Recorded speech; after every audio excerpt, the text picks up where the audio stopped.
Hi, and welcome to this week's episode of Ask Dr. Jessica. I'm so excited to introduce Michael T. Johnson, an OBGYN. He's an associate clinical professor at UCLA.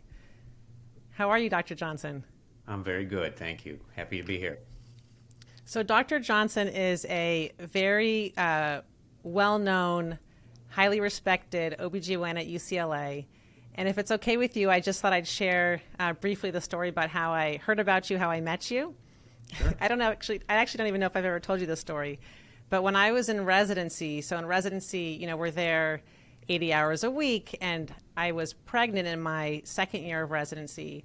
And I figured I needed to find an OBGYN at UCLA, and I figured no better way to find who to choose as my OBGYN than by asking the OB residents, because they know you, they know all the staff, and they see you in the operating room, they see how you are with patients, and they learn from you. So I asked 3 OBGYN residents, and 3 for 3 said to me, you have to see Michael T. Johnson. I remember they used your middle initial. And so I thought, there we go. That's my guy. So I couldn't be happier. I had all 3 of my children with you, who are now almost 6, 8, and 11. So I've known you quite a while, and I'm so thrilled to have you here. So thank you. Thank you. Happy to be here.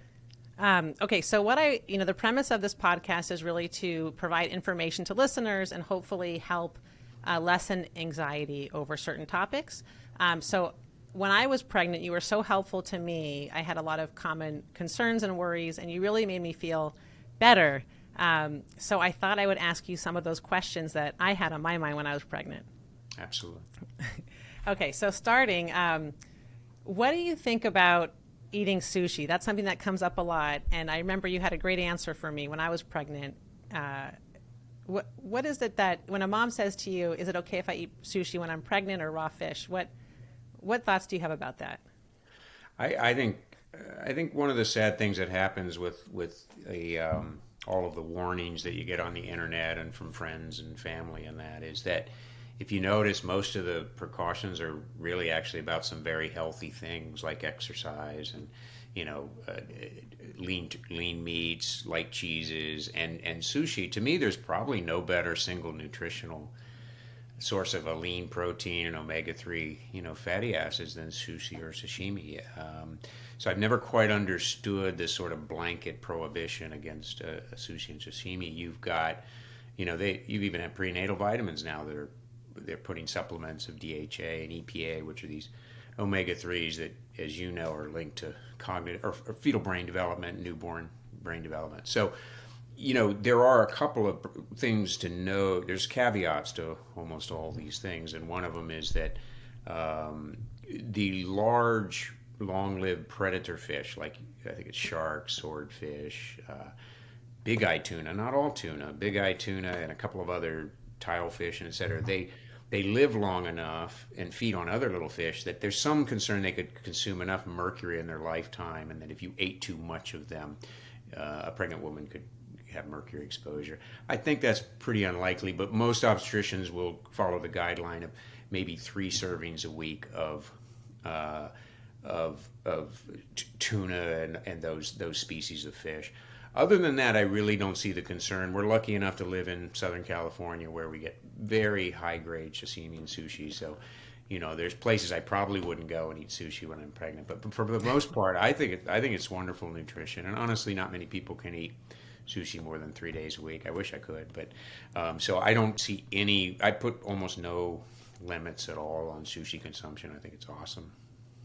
That's really helpful. I remember actually when I was newly pregnant, my husband and I took a trip to Peru, and you said to me, just make sure to be careful eating the street food. Just make sure it's from a reputable place.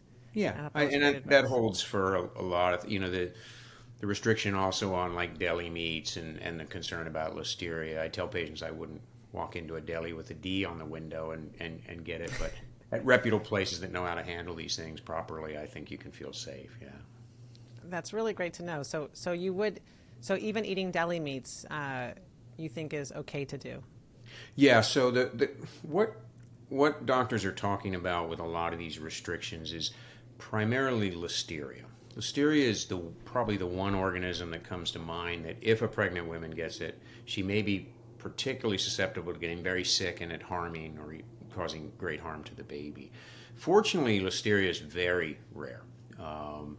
And I think we talk about it, and all these precautions and all are based on something that happens at an exceedingly low rate. And the only time that we've seen it happen repetitively, the only food product that I know of where we've had repeated outbreaks, is a particular soft cheese that's unpasteurized, manufactured in Mexico. So all the other Listeria sources, to me, tend to be random. They may be peaches, they may be lettuce from Idaho, they may be, and it's almost like getting struck by lightning on a sunny day. I just can't worry about those things. So the main prohibition would be against unpasteurized soft cheeses.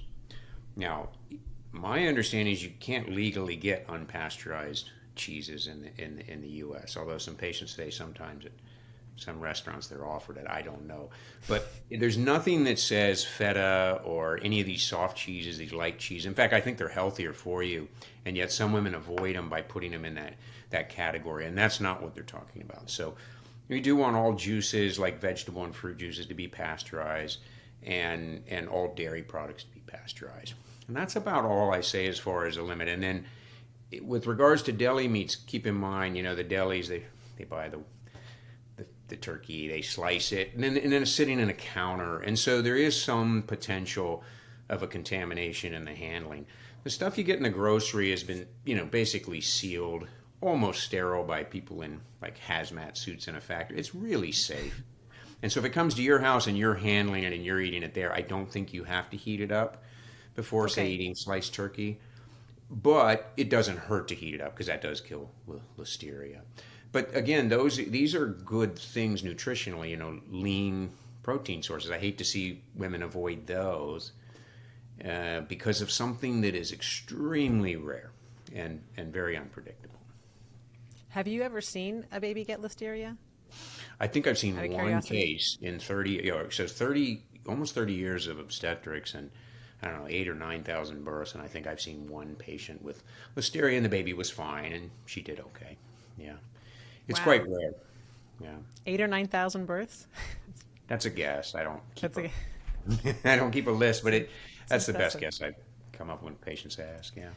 So are there any foods worth avoiding? I mean, is there anything that's come to mind that you've seen a woman eat that has caused a bad outcome or that we should avoid? No, that I've never seen. I've never seen someone eat something and something bad happen. So the only thing I tell patients is unpasteurized dairy products. Stay away from those. There's talk Okay. about, how cooked, for example, eggs can be. Can you have an egg that's, sunny side up? And what they're talking about there is mainly things that you don't want whether you're pregnant or not, like Shigella, Salmonella. But those are no more dangerous in a pregnant woman than they are in a non-pregnant woman, and no particular risk in fact, no risk really to a fetus. The general rule in obstetrics is if the mom is well, the baby's well. Moms have to get extraordinarily sick before anything could happen to their baby. And I think if someone wants to understand pregnancy philosophically, the whole design is about that. The baby comes first. Sorry, moms, but the babies steal everything. They'll take it from mom. It's oxygen, it's calcium, you name it. So most of our nutritional advice is actually to keep the mom repleted. The baby will steal everything you have and will get everything you have and will always be protected before the mom. So if you keep the mom even halfway healthy, the baby's going to be fine. I know that sounds odd. There's this notion that you got to do everything perfect. And the truth is the design is such that you don't have to do everything perfect because nature doesn't trust you. But that's good news because it will take care of the baby. It really does. So no, I don't have much in the way of but these are food things that I say don't do, but these questions come up every day. And I just see patients missing out on good things because of what they've been told. And I think that if they were warnings against French fries or fat burgers or something, I mean I might say, oh fine. But these are healthy things that are good for you during pregnancy, yeah.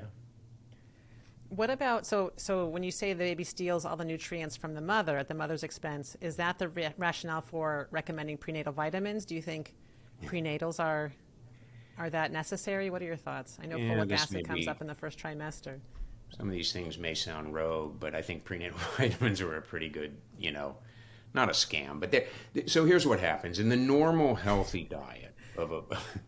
This is why you're the Well, best. first of all, I have to tell you, I'm not a big supplement person, and I tell my patients, Yes. try to get your nutrients through food. That's how we are made to absorb them. I'd rather you get vitamin D from a dairy source or calcium from a dairy source than I would, take a supplement, because it's not clear how well we absorb all these supplements.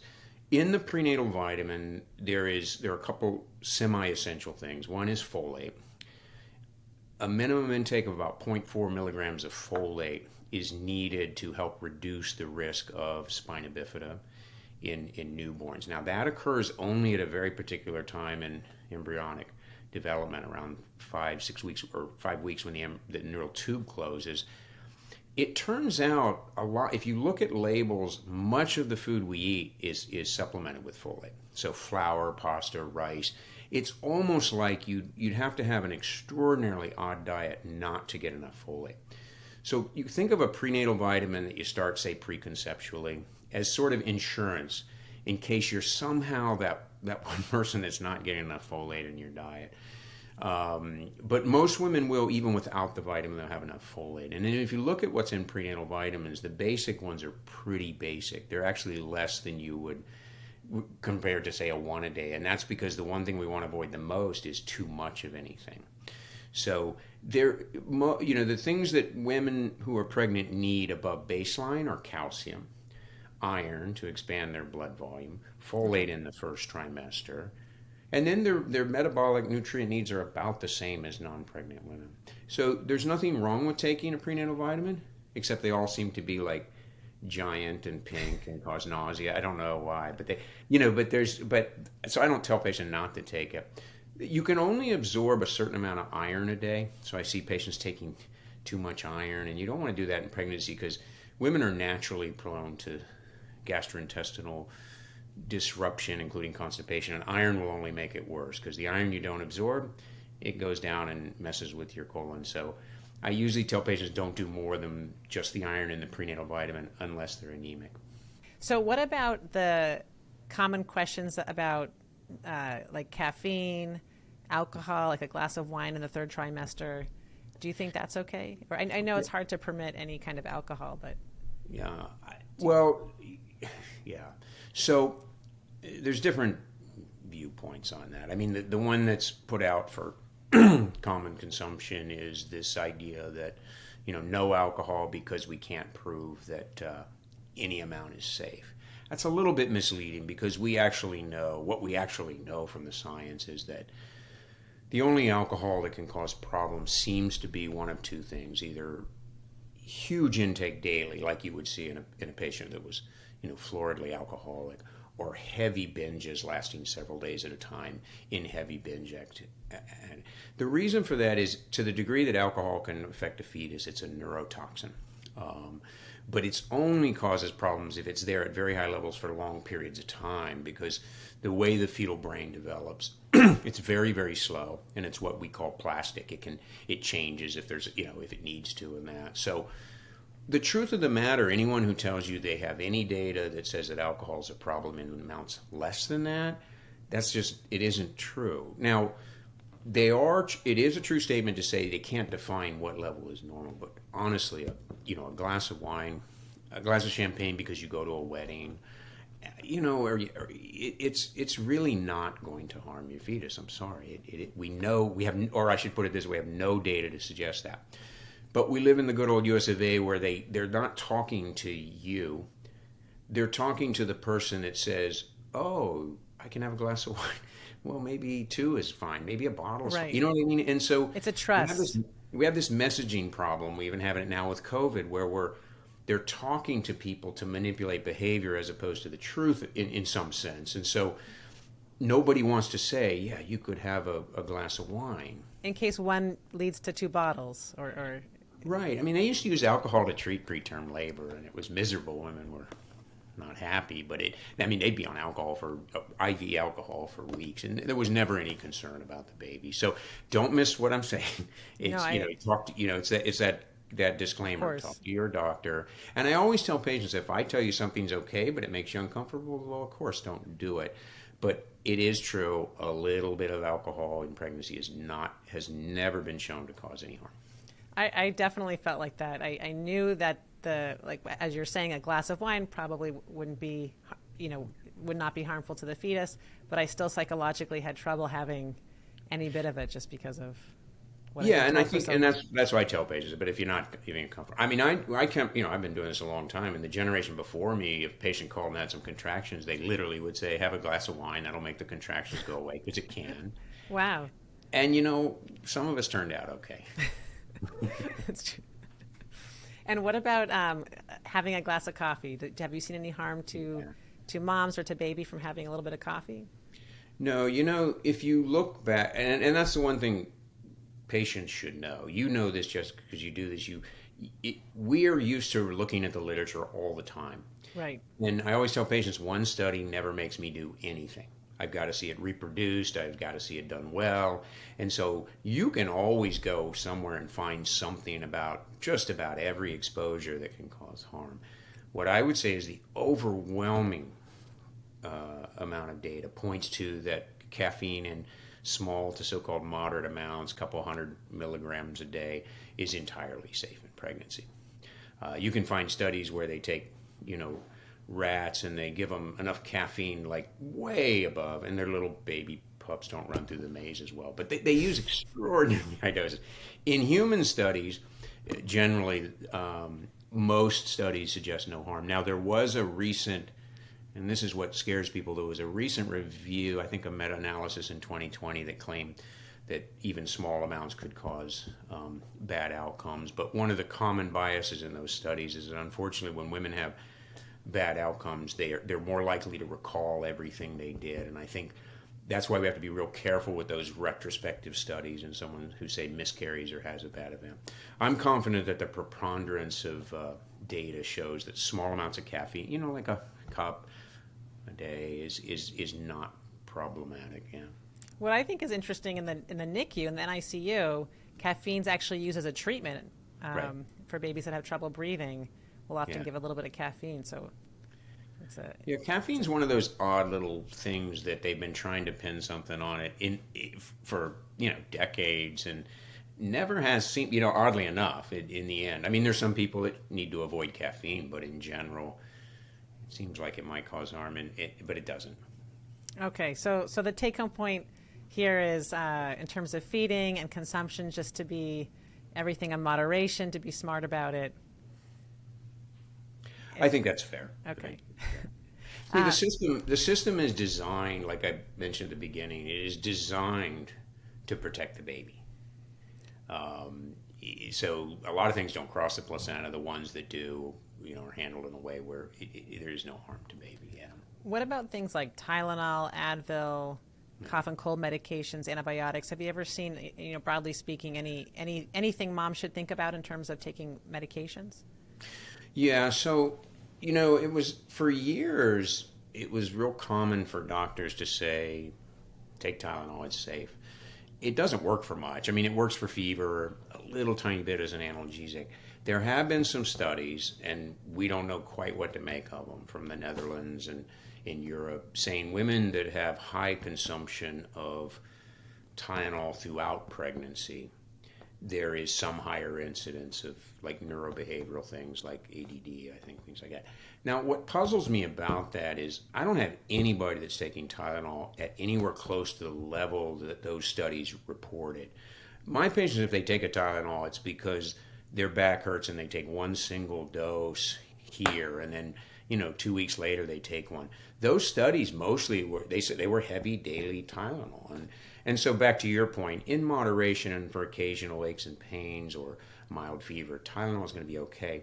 Advil's a little bit trickier, but it's actually, I would argue, safer than Tylenol, but there's certain caveats that you have to tell patients, and that is that after about 30 weeks of pregnancy, you can't take Advil in high doses around the clock, day in and day out, because a small percentage of patients that do that will have decreased amniotic fluid or a change in the ductus arteriosus in the heart. Now, we have patients who are on that and have to, patients with rheumatoid arthritis, and we just monitor those things. But small doses of Advil here and there have never been shown to cause any harm in pregnancy. And they're more effective for some of the aches and pains, the sacroiliac pain, the sciatica, than Tylenol. Again, back to what you said, always in moderation. Here and there, and it will be safe. It's so great to know. Thank you.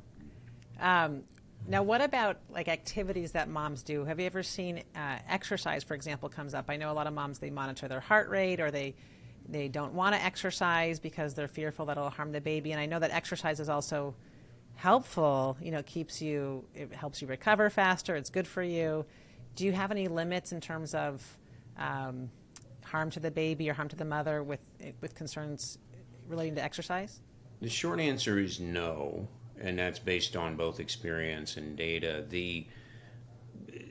There was a really good study done, I don't know, maybe 5 or 8 years ago, and they actually took 3 groups of women. They took trained athletes who trained at a high level before pregnancy, then moderately active pregnant women, and then couch potatoes, basically. People did. Because our concern, we did have some concern that if somebody, wakes up and they're like pregnant, I'm going to start an exercise.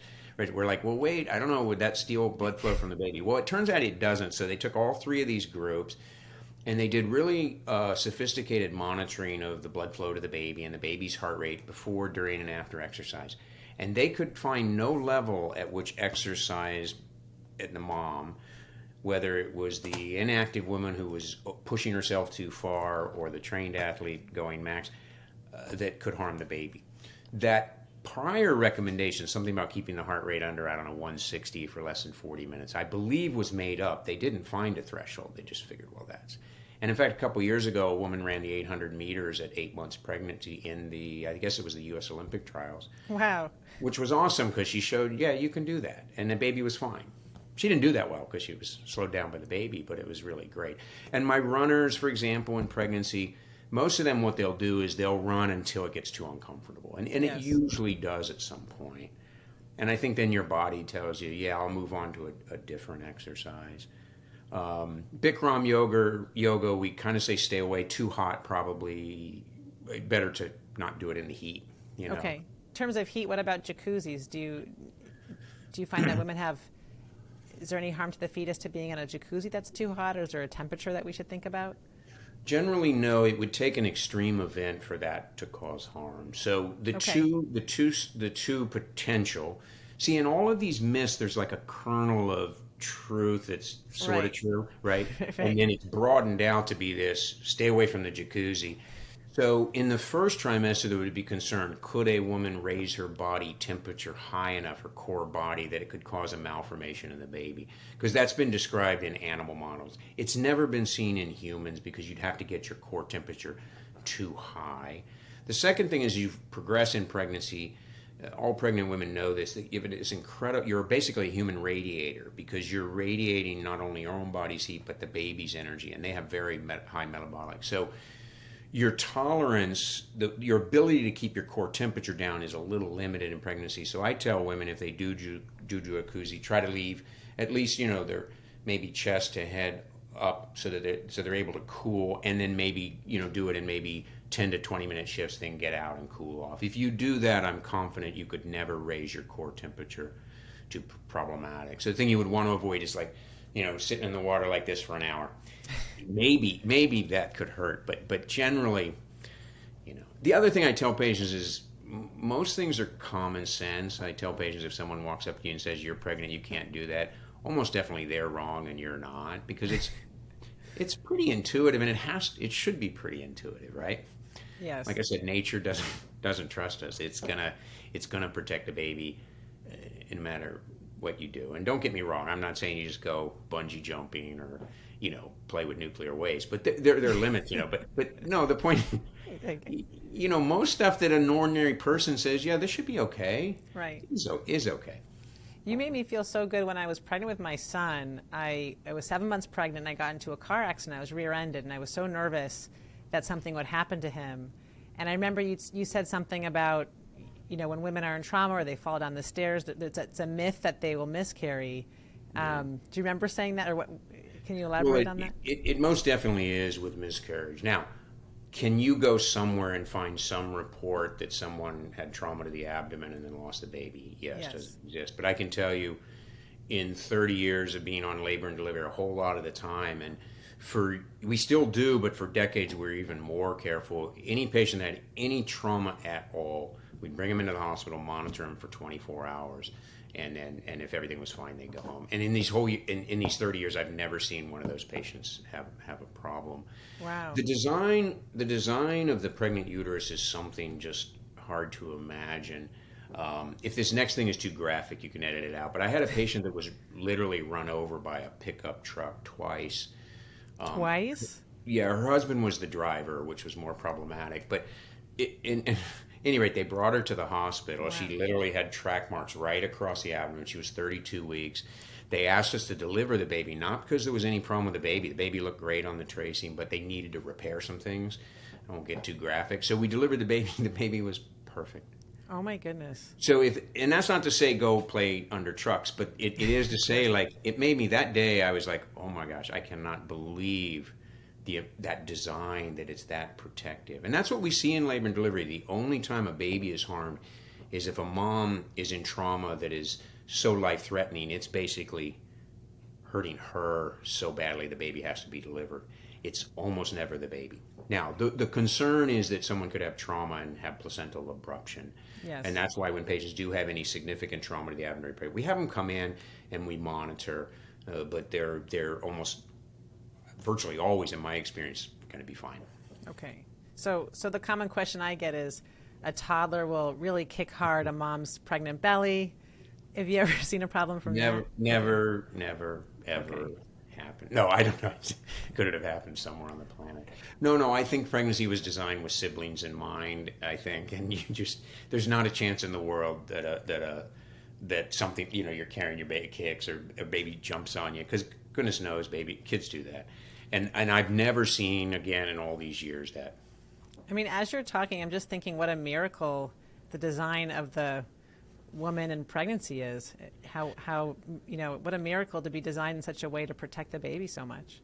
I think that's the key. I mostly operate on data and experience, but the philosophic underpinning to that, like if patients could understand, the design is just amazing. It's just there it's just, I mean, I've been doing it for 30 years and I'm still just amazed by nature's brilliance in protecting the baby. It knows what things not to cross to the baby. It keeps the stress hormones isolated so your stress doesn't stress baby. I mean, and it goes on and on. It's just and so if you're thinking about it, you're a pregnant woman, just trust in nature. There's good reason to do that more than your friends and the internet.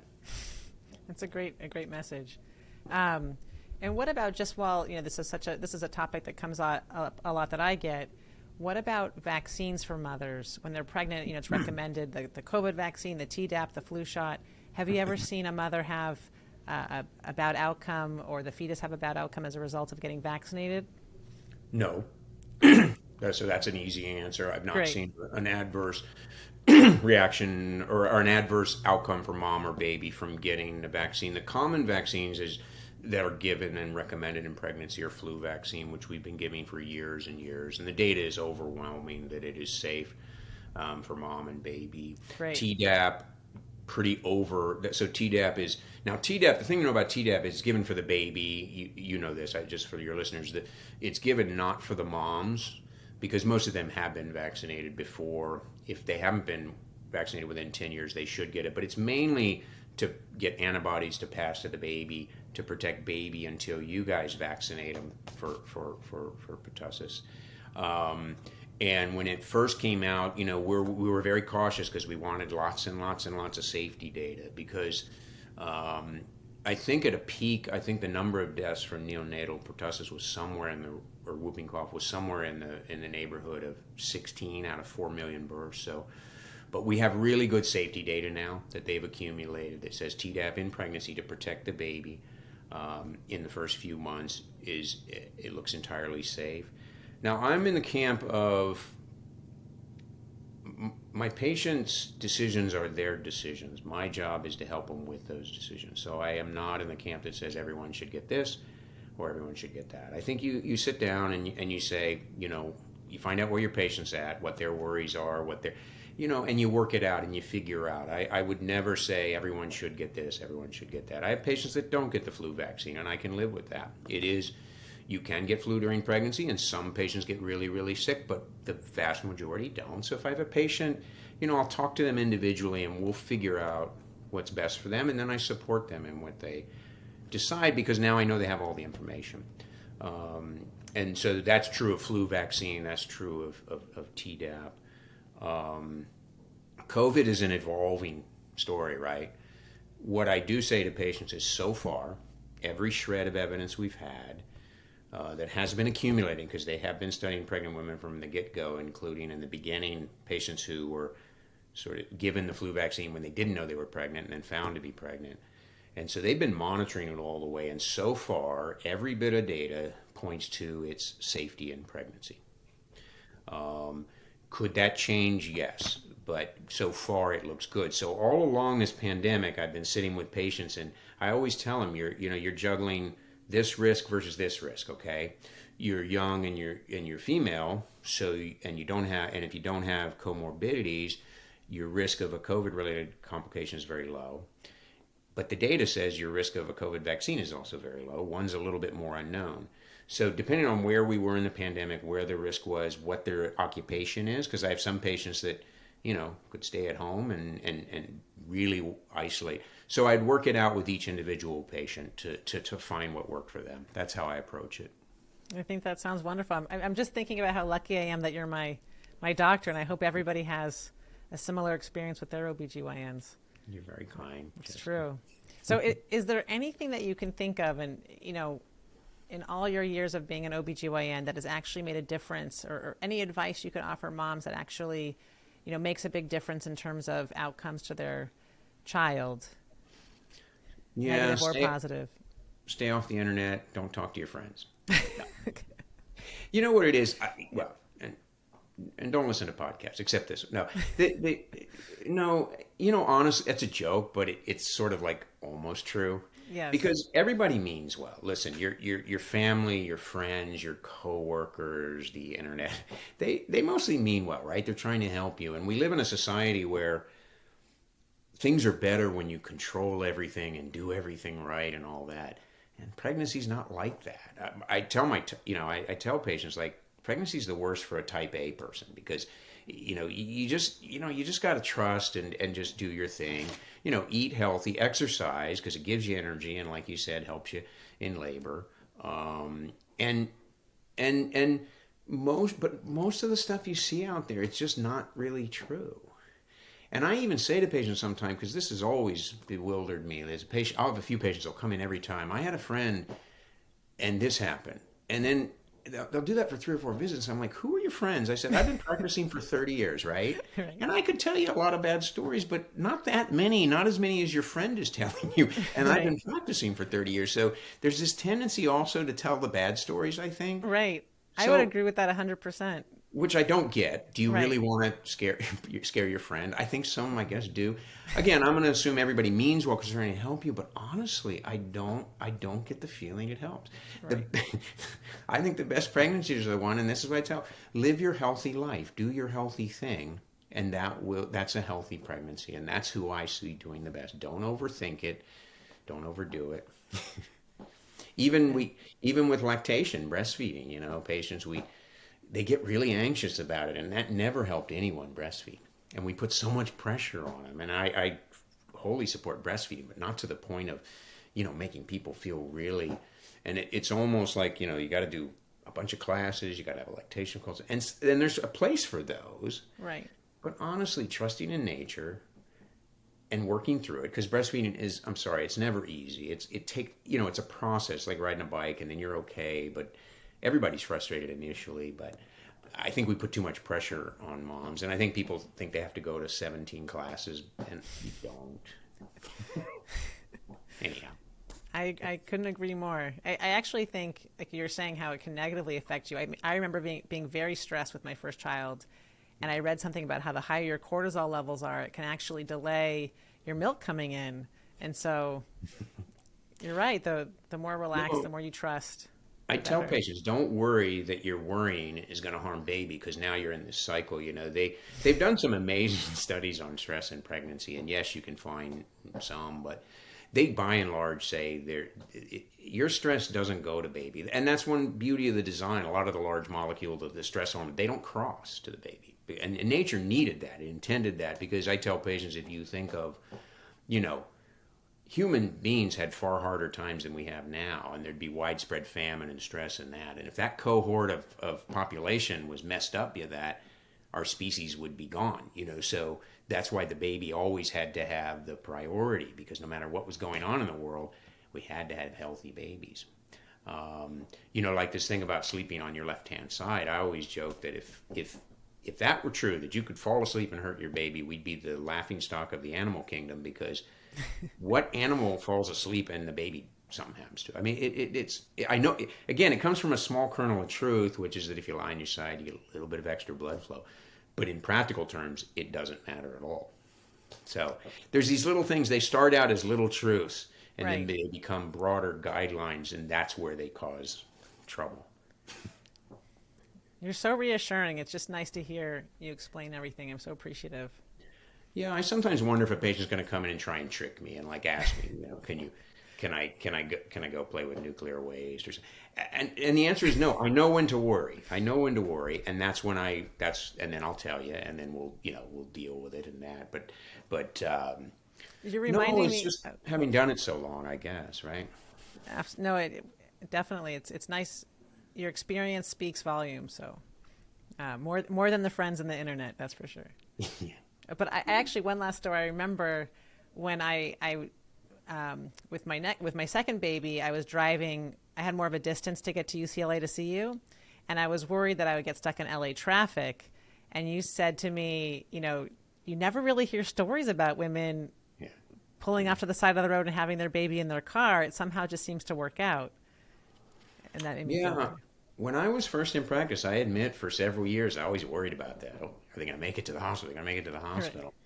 I stopped worrying about it because everybody makes it to the hospital. And one of the this is kind of an interesting thing, is there's a circadian rhythm of contractions, and there is a peak that tends to put women into labor between about 10 and midnight and 3 to 5 in the morning. In labor and delivery units, they call it the bus coming in, because that's when the surge of contracting women come in.